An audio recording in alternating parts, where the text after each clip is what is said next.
Carana en una esfera luminosa. No sé si me explico. Se podría decir que la astrología es una magia de transmutación de las energías inferiores en otras superiores, es decir, que a través de la magia, digamos, del amor o de la atracción, puede la conciencia ser elevada a través de este vacío en el espacio. Bueno, ¿qué sucede cuando introducimos aire caliente en un globo? Se eleva por el espacio porque está más vacío que el espacio condicionante. Entonces se eleva.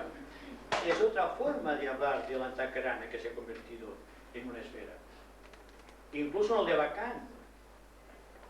Si el clarividente puede observar lo que sucede en el de Bacán o en el gran playa de Logos, verá que es una esfera luminosa sin tiempo, lo cual significa que está en una dimensión desconocida para nosotros, dentro del cual se están rumiando, así textualmente, se están llevando a cabo las experiencias del Logos en el pasado universo o del alma en un proceso de encarnación determinado.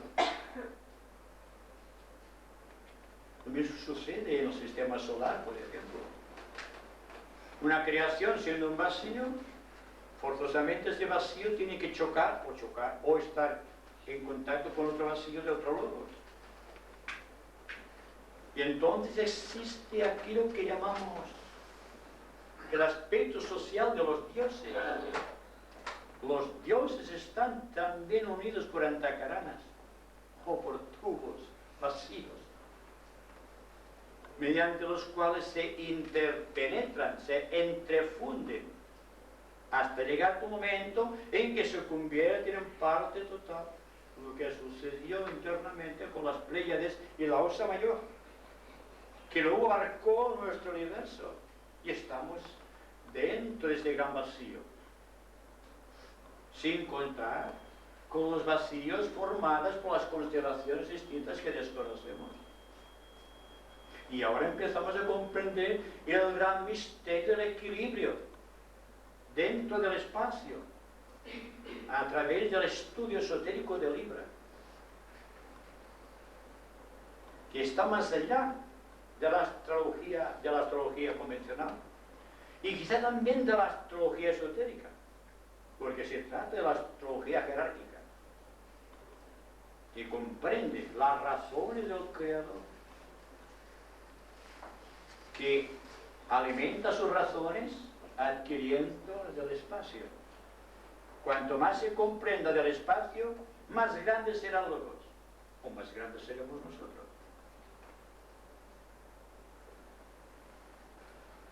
Cuanto más atentos estemos siempre, más cerca estaremos del espacio y más lejos del tiempo. Eso es práctico, ¿verdad? Y esto lo venimos repitiendo como la base práctica de la magia. Y no se exige ninguna disciplina, ningún esfuerzo. Contemplar no precisa esfuerzo. Elaborar pensamientos sí exige esfuerzo. O dar suelta a nuestros deseos y emociones exige esfuerzo. O desplazarnos físicamente precisa esfuerzo. Pero atención, si somos nosotros, si es el espíritu, ¿cómo va a tener este esfuerzo el espíritu? Al empezar a estar atentos, al empezar a gustar de las delicias del espíritu, empieza la paz y la fraternidad, la justicia, el orden y el cumplimiento. Entonces, ¿por qué no hacemos esta abstracción de la naturaleza? Estamos atentos, sin esforzarnos, porque si nos esforzamos no puede haber atención. Habrá concentración definida, pero no, una atención no existirá. Porque lo que exigen las escuelas esotéricas en ciertos estados, digamos, o en ciertas prácticas del Raya Yoga, es la concentración sobre un punto. Yo les hablo de la atención sobre todos los puntos. Y es para que ustedes desarrollen la intuición. Porque si desarrollan la intuición, tendrán a su alcance la potencialidad de las energías del espacio, a través de los devas, a través de los grandes ángeles guardianes del mundo y de la humanidad.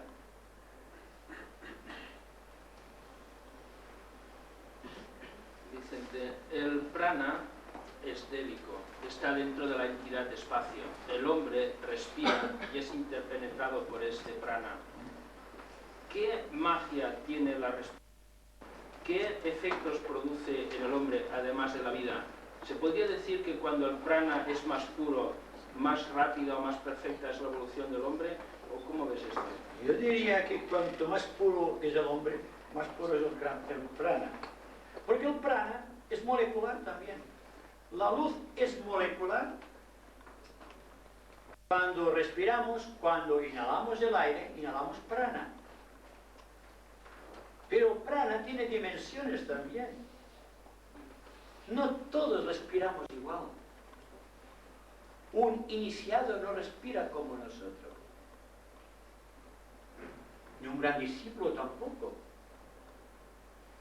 ¿Saben ustedes cómo se crea el estado de samadhi, del cual tanto nos habla la tradición hinduista y las escuelas esotéricas? Cuando el prana es tan puro que el iniciado prácticamente ha dejado de respirar. Está con el entonces. Ha ascendido a unos niveles de prana en los cuales hay pureza. No por la pureza propia del prana en aquella dimensión, sino porque el individuo ha ascendido a aquella dimensión y está respirando de acuerdo con su propia evolución. Si tenemos las respiraciones lunares, las respiraciones planetarias, las respiraciones solares, las respiraciones que obedecen a los planetas. Y luego los planetas respiran de acuerdo con las constelaciones. Un gran iniciado de acuerdo con los impulsos solares, los grandes discípulos con las grandes relaciones o los grandes intervalos, y nosotros de acuerdo con nuestra propia condición. Estamos, ya ven ustedes lo que estamos inhalando. La ecología ha sido, al menos, en un sentido de pureza. Porque ¿quién ha creado estos ambientes ecológicos del mundo? No hemos sido nosotros. No nos podemos quejar del prana que estamos inhalando. Es así, el prana condicionado por las emanaciones de todo cuanto estamos produciendo, incluidas las reacciones atómicas. ¿Quién ha creado todo esto?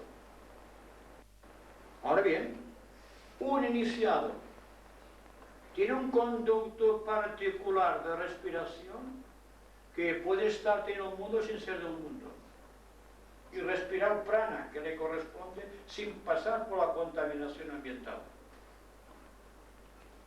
lo cual significa que conoce la magia y ha establecido un tubo, volvamos al tubo vacío, que le conecta con el prana que tiene que respirar.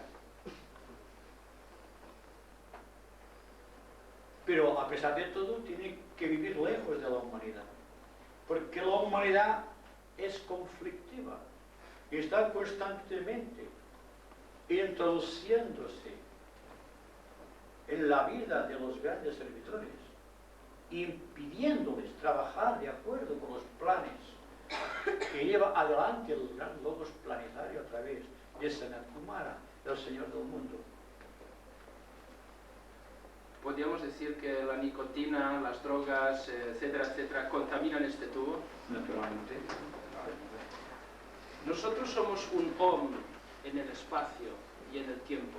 dirigido por el Padre, ¿podremos nosotros con nuestra voluntad dirigir este Om en el espacio y el tiempo? Naturalmente. Cuando conozcamos las reglas de la magia y cuando nos hayamos comportado como verdaderos magos blancos, entonces todo cuanto surja de nosotros será creador. Nos llevará por aquello que el maestro Kuthumi suele decir, la senda de los héroes, la senda de los iniciados, la senda de aquellos que cumplieron con su destino y que ahora se han convertido en grandes servidores. Los logos, las entidades que crean los universos y los planetas, pasaron por la vida humana, fueron parte integrante de una humanidad extinguida ya por el paso remoto de los siglos. Y quizá forman parte de una humanidad que está por encima de todo comentario. Vean ustedes las dificultades para definir lo que es la música o lo que es un color. Nadie puede definir un color y tampoco definir la música. Puede decir, según observaciones personales, me gusta este color o me gusta esta música, pero no puede definirla. ¿Verdad? Pues ¿cómo podemos definir la entidad de espacio? Que es la causa de todos los colores, de todas las vibraciones, de todos los conceptos geométricos del espacio. Es imposible. Pero sabemos que nosotros somos parte del espacio. Estamos inmersos en el espacio. ¿Y que nos separa del espacio? Nuestra condición humana. Hay que surgir de la condición humana y tratar de ahondar este tubo antacaránico, convertirlo en una esfera que nos conecte con la entidad de espacio, a través de sus grandes servidores, los devas. La jerarquía está muy interesada actualmente en que se comprenda el misterio de los devas y que el hombre establezca contactos cada vez más conscientes con los ángeles. De no ser así, la humanidad volverá a sufrir los rigores de una guerra, porque no cuenta con aquellos que hacen las cosas bien hechas. No aprende los consejos de sus ángeles guardianes. Por lo tanto, el estado caótico que refleja la humanidad es el imperio del tiempo sobre el espacio. La fuerza del morador del umbral anteponiéndose al ángel de la presencia. Y esto lo hemos dicho infinidad de veces. Y habrá que repetirlas todavía muchas más. Porque debe quedar grabada en nuestra memoria esta condición. Y librarnos progresivamente de la resistencia. La resistencia a la vida. La resistencia al espacio. Dejando de crear tiempo. Y el tiempo es una condición que hemos creado nosotros. Examinando el curso de los astros o mirando el reloj. Es una condición, no es una realidad. En el espacio no existe tiempo. Hay que vivir sin tiempo para dominar el tiempo. Esto es filosófico, ¿verdad? Hay que crear un estado de conciencia dentro del cual la mente pueda albergar valores absolutos y no valores relativos. Poder adquirir grandes ideas universales y no simples conocimientos técnicos. Porque la técnica tiene su lugar como base de relación en el tiempo. Pero nada tiene que hacer cuando se trata de aquello que carece de tiempo. La felicidad carece de tiempo. La paz carece de tiempo. Y la atención carece de tiempo. refiero a la verdadera atención, no a la concentración sobre un punto.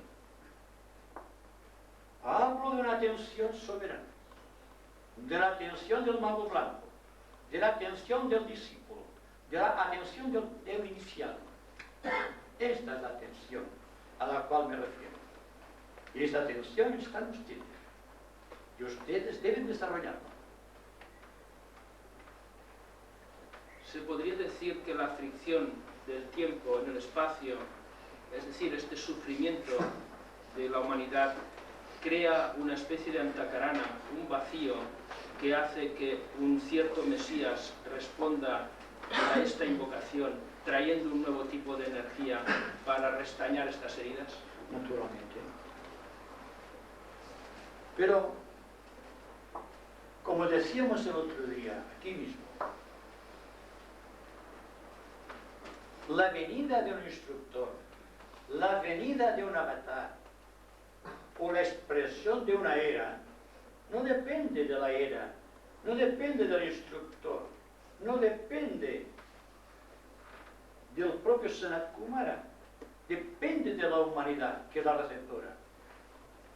Cuando la invocación superior o espiritual es superior a la demanda material, se produce una luz en la humanidad que es perceptible a la luz de los grandes instructores. ¿Y saben cuándo pueden venir? ¿Por qué no ha reaparecido Cristo entre nosotros? Porque esta luz no ha aparecido todavía. No es el instructor quien abre la nueva era, sino es que la humanidad que le facilita a la nueva era la venida del instructor. Hemos tenido que ir grandes instructores que fueron condicionados por la humanidad, por grandes sectores de la humanidad. Lo que nos sucede no es causa ni del espacio ni de los instructores. Somos nosotros quienes hemos provocado todo cuanto existe. Las afrentas al propio instructor, el sacrificio y la muerte. Y ahora estamos diciendo, está viniendo el instructor, ya lo tenemos aquí. Y se está matando, se está haciendo morir de hambre a grandes sectores humanos que existen tráficos ilegales, monetarios, de drogas, de productos farmacéuticos, de alimentos. Todavía se están lanzando en el océano cantidades de alimento para que no bajen los precios. Y se están muriendo de hambre en muchas partes del mundo. Y el instructor tiene que venir con estas grandes sombras cernidas sobre el planeta. Hay que ser muy razonables, porque lo que hace la jerarquía es utilizar la ley de economía de fuerzas. Y por lo tanto, solamente cuando los discípulos del mundo, los aspirantes espirituales y los hombres y mujeres inteligentes y de buena voluntad del mundo hayan hecho surgir de su cabeza la luz que orienta a los sabios, entonces sí, se verán grandes sectores humanos con la luz en la cabeza. La humanidad, como en todo, derramará esta luz, y esta luz será perceptible por los instructores. Y entonces vendrán los avatares, o vendrá el avatar, aquel a quien todos esperamos, a Cristo, el Bodhisattva, el instructor del mundo.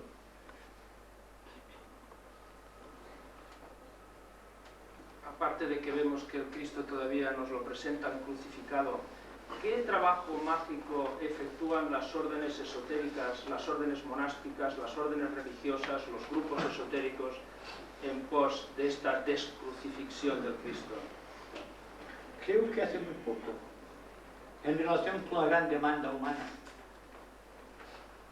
Porque naturalmente hay iglesias que adoptan como divisa al Cristo crucificado, lo cual significa que todavía estamos en los tiempos de Galilea, que no hemos avanzado mucho.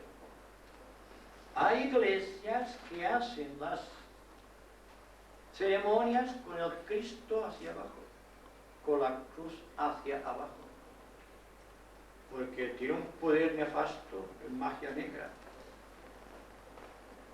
Y hay iglesias que dicen: yo no hago esto, pero harán otra cosa. Se sentirán separativos y dirán: mi hermano está equivocado porque está adorando todavía al Cristo crucificado, y acaso ellos lo están crucificando constantemente dentro del corazón, sino en sus iglesias. ¿Y los grupos esotéricos qué? Vamos a ver. Todos nos sentimos integrados dentro de un grupo más o menos esotérico. ¿Y qué sucede? Hay paz, hay integridad, hay amor en el grupo, para poder decir con justicia: un ángel va a ayudarnos, o la jerarquía nos enviará a un iniciado para que nos ilustre en conocimientos cada vez más esotéricos. Indudablemente no. Existen grupos esotéricos creados a la luz o a la sombra de los ashrams de la jerarquía. Y habrá que hablar mucho de los ashrams de la jerarquía, para que se tenga una idea de lo que es exactamente un ashram. Un ashram de la jerarquía, o un ashram exotérico, inducido por fuerzas o energías que proceden de algún ashram o grupo espiritual de la jerarquía. En tanto en un grupo esotérico no exista una unificación de corazones, el grupo esotérico está destinado a fracasar, y con el fracaso la ilusión de que se está realmente agonizando. En realidad es la justicia de aquellos que no aman a sus hermanos con la debida fuerza y honestidad, de aquellos que van a los grupos para que imperen principios espirituales, sin que antes los hayan despertado dentro del corazón, o que vayan al grupo solamente con deseos de comprender, o para decir: yo estoy dentro de un grupo esotérico, con lo cual se hacen separativos, porque caerán en la tentación de decir: yo estoy en un grupo esotérico y no estas iglesias que tienen todavía al Cristo crucificado. El Cristo estamos crucificado dentro del corazón, y tratamos de desclavar sus clavos y hacer que triunfe en nosotros y ascienda. La magia organizada es el vehículo de esta creación que queremos hacer dentro de nosotros. No es Cristo por sí solo, somos nosotros. Cristo naturalmente como una idea. Bodhisattva, hablo de la idea de Cristo en nosotros. Hermano que llevamos crucificado y para el cual vienen los instructores o los grandes avances espirituales. En fin, esto lo sabemos todo. Existe también un gran deseo de enmienda, de hacer las cosas cada día mejor. Bien, esto es lo que hay que hacer. Cada vez mejores, cada vez más comprensivos, cada vez más humanos. Solamente esto. Y no cuesta mucho. Pero obviamente encuentra todavía resistencia en nuestros corazones. Detrás de la música y de los colores están entidades estéticas. Sí. O sea, la manifestación es el alma estética. La expresión de un color en el espacio es una creación de vida. El sonido es una creación de vida. La vibración que surge del espacio es una corriente de vida. Todos son corrientes. Una corriente que da como consecuencia un color o varios tipos de colores en el espacio. Una corriente que puede dar como consecuencia las altas vibraciones de las palabras sagradas, o las grandes músicas, o los grandes sonidos creadores. Todo esto lo vemos aquí. Es débito todo. Y con el tiempo, solamente cuando hayamos desarrollado la visión etérica, y les hablo de una conquista muy pequeña, veremos lo que nos rodea, lo que hay tras el color o tras un sonido, o tras una forma geométrica definida.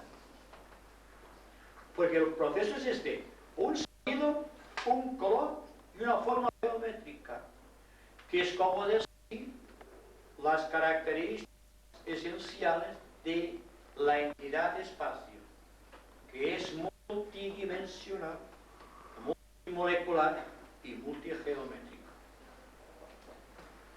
Todo se basa en esta triple relación, y vemos por doquier. La ciencia de los triángulos, por ejemplo, es una prueba de ello. Pero para hablar de la ciencia de los triángulos hay que extenderse mucho, y no hay tiempo para ello. Pero se puede realizar en otra ocasión, porque todo dimana de la triple expresión de la entidad espacio, o del espacio en sí.